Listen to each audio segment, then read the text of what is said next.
اعوذ باللہ من الشیطان الرجیم، بسم اللہ الرحمن الرحیم۔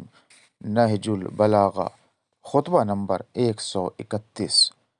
دنیا و آخرت اپنی باغ ڈور اللہ کو سونپے ہوئے اس کے زیر فرمان ہے، اور آسمان و زمین نے اپنی کنجیاں اس کے آگے ڈال دی ہیں، اور تر و تازہ شاداب درخت صبح و شام اس کے آگے سر بسجود ہیں، اور اپنی شاخوں سے چمکتی ہوئی آگ کے شعلے بھڑکاتے ہیں، اور اس کے حکم سے پھل پھول کر پکے ہوئے میووں کی ڈالیاں پیش کرتے ہیں۔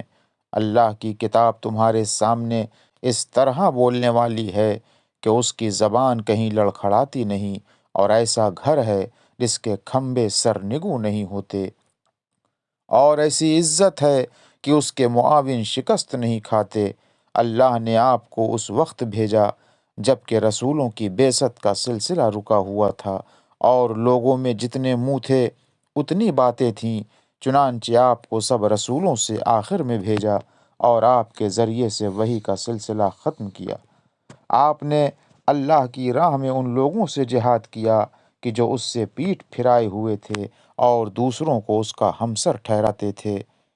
دل کے اندھے کا منتہا یہی دنیا ہوتی ہے کہ اسے اس کے سوا کچھ نظر نہیں آتا، اور نظر رکھنے والے کی نگاہیں اس سے پار چلی جاتی ہیں، اور وہ اس امر کا یقین رکھتا ہے کہ اس کے بعد بھی ایک گھر ہے۔ نگاہ رکھنے والا اس سے نکلنا چاہتا ہے، اور اندھا اسی پر نظریں جمائے رہتا ہے۔ با بصیرت اس سے آخرت کے لیے زاد راہ حاصل کرتا ہے، اور بے بصیرت اسی کے سر و سامان میں لگا رہتا ہے۔ وآخر دعوانا ان الحمد للہ رب العالمین۔